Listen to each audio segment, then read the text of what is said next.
Hey guys, so I'm on my way to the gym, but before I go to the gym, I want to teach you how to make bagels. Random, right? Gym, bagels, whatever.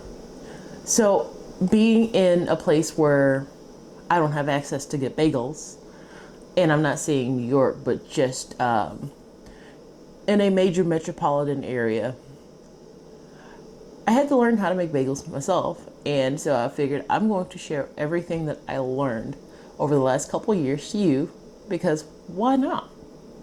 Everybody should have access to good bagels. And I'm sorry to all you New Yorkers out there, but mine are the absolute best. So your first task is to measure out 3.5 cups of flour.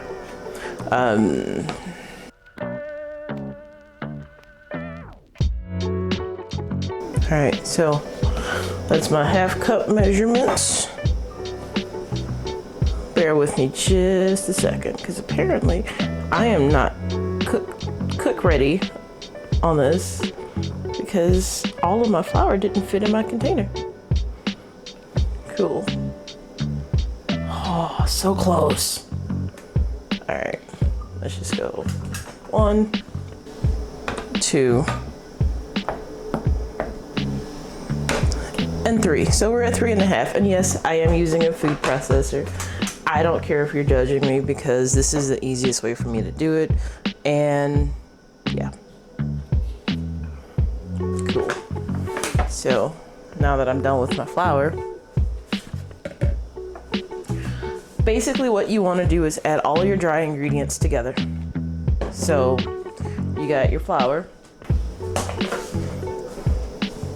and now you want to put 4.5 teaspoons of sugar.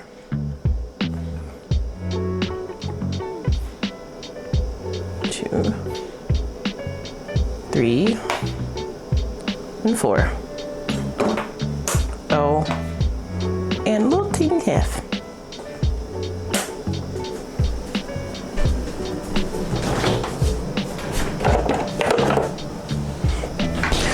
Should I've had all this stuff prepped out? Yeah, sure. Did I just really want bagels? Yes. So, 2 teaspoons of yeast. Whoops. I didn't mean to waste that. So essentially, I use this version of yeast because I don't want to wait 5 minutes for my stuff to work. I just want to get it in, mix, and then put it in the oven. Well, I mean, after it rises and proofs, and you know what I mean. Actually, you probably don't.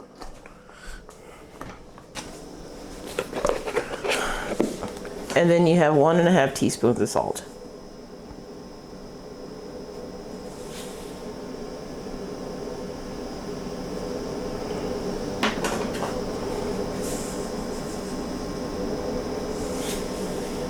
So now that all of your dry ingredients are mixed in together, the next step is to put in your water and let it pulse in the mixer. So the next step is going to take your warm water and you're going to pour it in. Yeah, I know it looks like a hot mess, but whatevs. I am all about convenience, if you haven't noticed. Probably won't be able to hear me.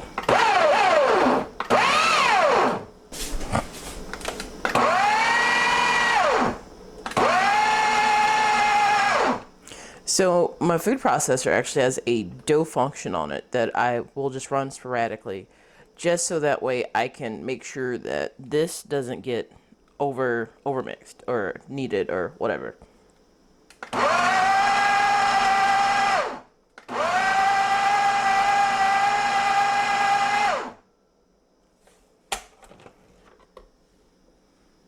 Alright, it's still sticky, so I am going to keep going.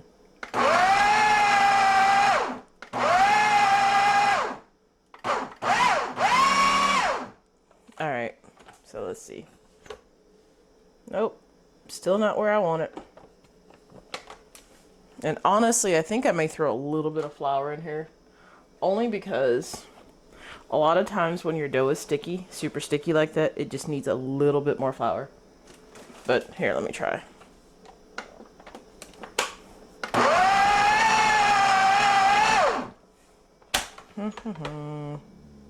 Yep. Needs a little bit more flour. I will warn you, only try to put just the tiniest bit of flour in here. I'm not even going to use all of this, but just enough to make it not so sticky.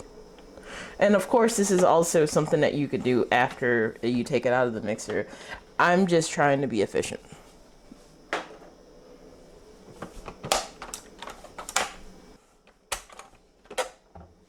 Hey, it's not sticky.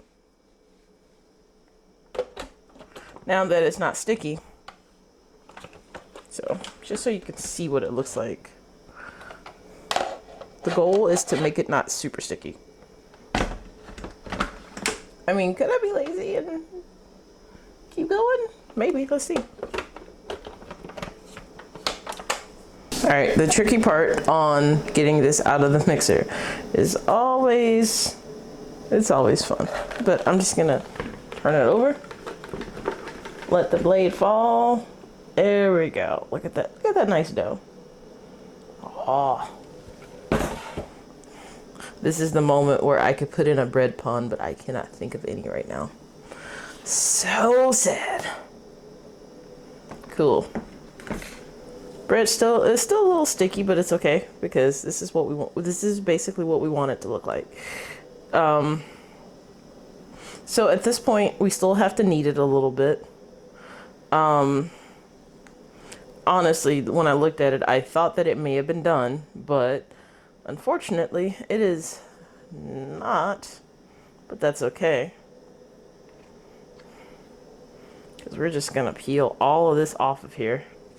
Quick tip, if you are using the food processor, make sure that you immediately immerse this in water. You will thank me later. Arg. So much left. Okay. Immersion. All right, so since our bread is not quite there yet,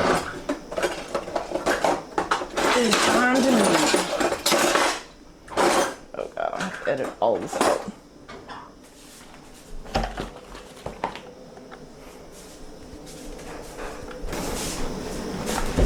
All right, so we're going to lay out the mat. Get out of my bowl. If your dough looks like this, you are well on the right track. Oh. So more flour, oh better. Also put some flour on my working surface. There we go. So the feel that you want to go for is essentially when you press down in the dough, you want it to bounce back. Right now it's not bouncing back. And bagel dough flour. Bagel dough is a little bit interesting because it acts like traditional bread, but it's not. I'm not saying that I'm the bread expert, but I've made enough bagels to have some sort of an opinion about this. More flour, more flour, more flour. All right, again, just a little bit. Got enough so that way I don't have to keep running back to my flour container. But, so one of the biggest things that I had when I was making bread is trying to figure out at what point is it done. So you roll and you want it to be super soft. Like, I can't think of a cross-generational reference on what consistency you want. But if you were a millennial, then this would be akin to the slime that we had to beg our parents to do. For yeah, I don't really understand any other references. Cool. Millennials only. It's a super secret club. So basically, you want your bread to similarly look like this. You want it to be light to the touch, but you want it to also bounce back a little bit. This could stand for just a little bit more kneading, and it is still slightly sticky. So, a little flour, a little love. Actually, a cross universal reference would be how your stomach feels when the day after you've eaten too much. Just that nice round softness, I guess. Softness, but it's not like you're crying. It's the post-cry softness. All right, so essentially, my dough is done, and it's at a decent consistency. Roll it in a ball. Again, this is how you want it to look. It's not going to be perfect by any stretch, but you simply wanted to make sure that you can poke it and it bounces back. And it doesn't have to be a complete spring loader bounce back, but just enough to know that you put your finger here and it was like, nope, there was no finger here. So the next step for your dough is to now put it back in the bowl that I thought I was going to be able to mix it in. Spray it with a little oil.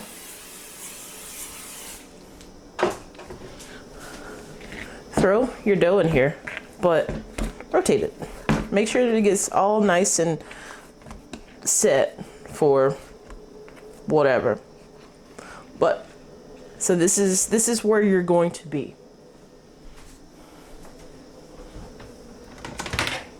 Now, I need you to do me a favor. I'm about to go to the gym. Watch my dough.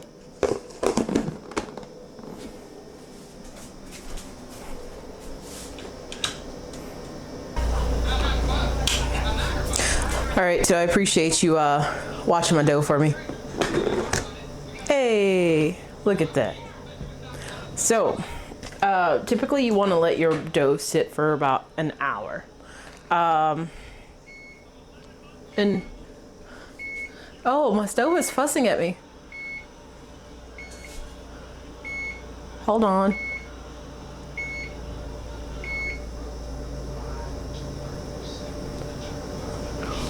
All right. Apparently when I don't hit bake and I set a temperature, it yells at me. It's like, push the damn button.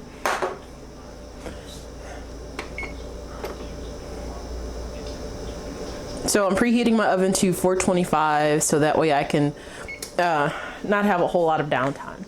So we are going to drop it like it's hot. And that was supposed to be on the thing. Oh, oh no. Did I fuck up? No, I didn't mess up. Ha! So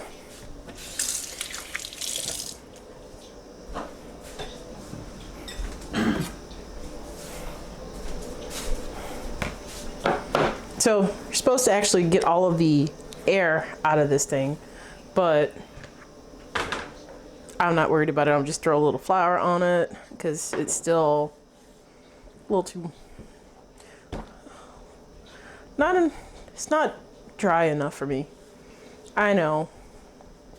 I think it's just all the grease. So essentially what I'm doing now is just kind of getting it so where I can portion out my dough. All right. This is not any type of scientific method whatsoever. So you do this however you feel best, but basically I'm wanting to get 8 bagels out of this. So I'm taking my dough, dividing it into 2 4s. No. And then that in half, that in half. I really should probably actually weigh all this stuff out, but considering I don't care. And honestly, neither should you.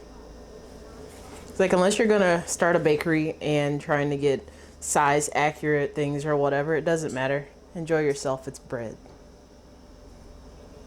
And apparently I need to learn how to aim. There we go. It's bread. So you want to roll it as such. And every single thing of dough you want to just roll.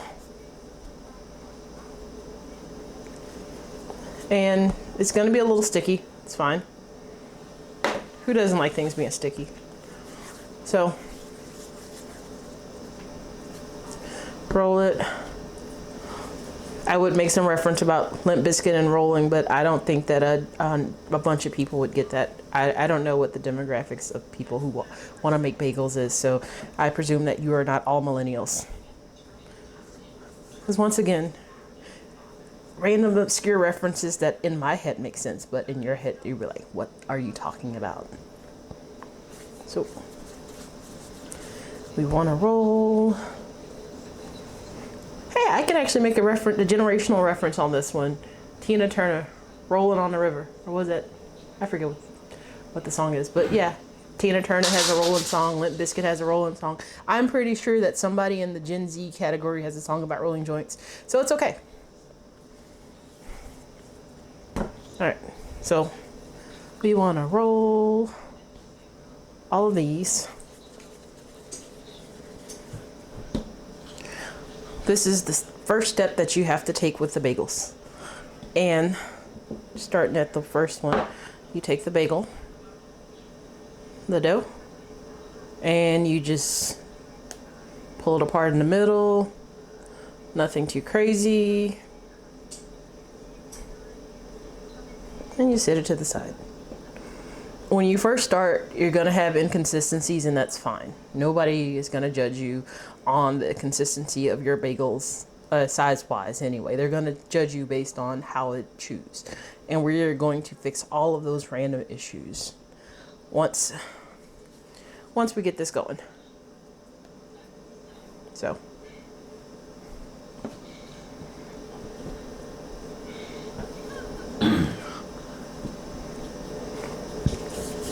You could be like me and do this super early in the morning, or you could also do like me and do this really late at night when you're really supposed to be asleep.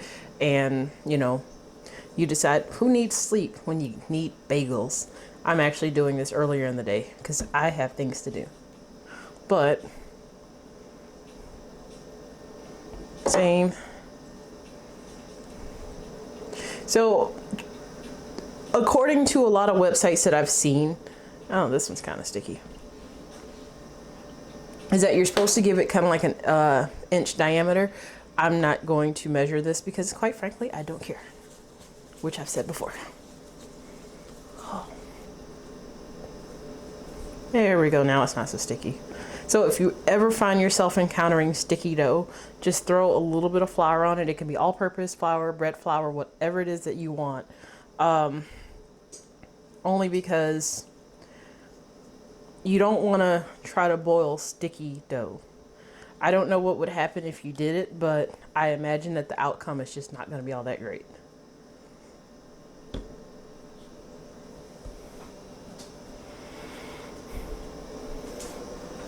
And props to me for not making this sexual. All right, so let's review. Your recipe is going to be 3.5 cups of bread flour. If you don't have bread flour, I'm sure all-purpose is fine.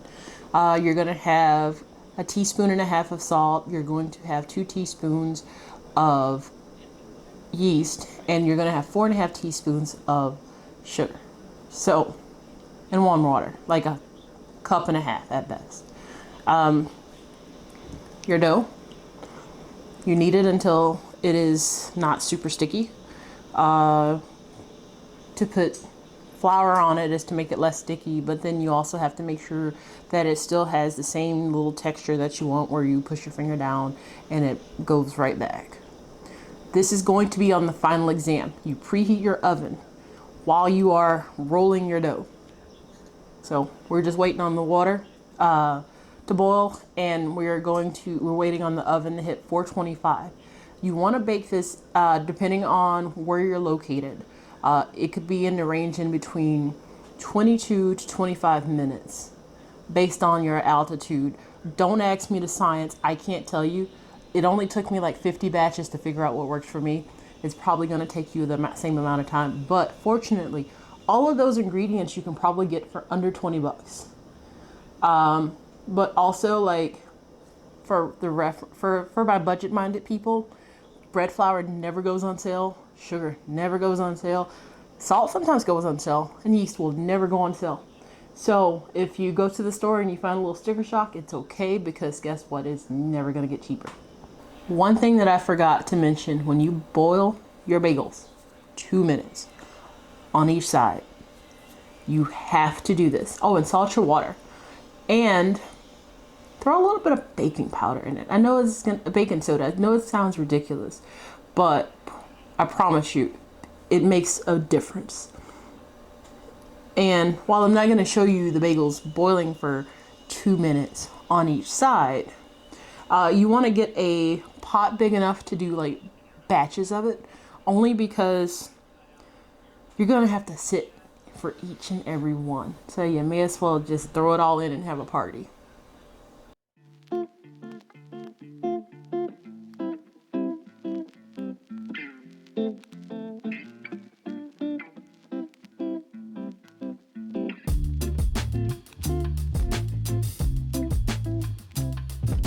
So while I'm waiting on the other bagels, I'm going to do a quick egg wash.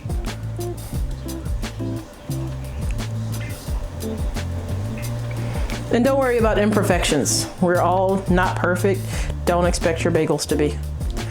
Again, even with me doing this is still technically practice. So if it ain't pretty, the only important thing is it's tasty.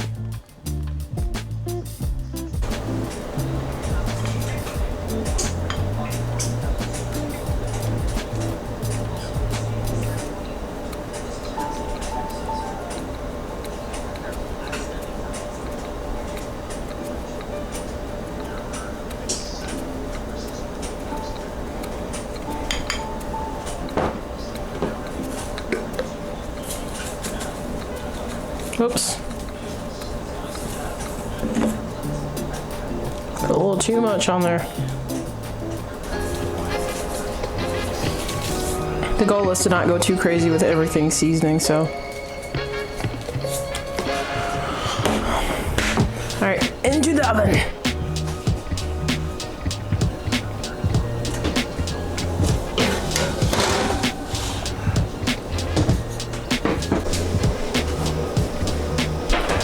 Okay, kiddos, I am taking the bagels. Oh boy, and my glass is fogged up. And now we have completed bagels. Look how pretty they are. I should probably do like a montage shot, but no, this is it. Nothing special. The best bagels you're ever gonna eat. So, these are some amazing bagels. These are the best bagels in the world. And by the world, I mean like the South. Like, don't get me wrong, y'all New Yorkers and New Jersey people, y'all are right. But nobody in this area got nothing on this. So, if you want to see more of these short tutorials, drop a comment below. What do you want to see me cook? I will literally cook anything.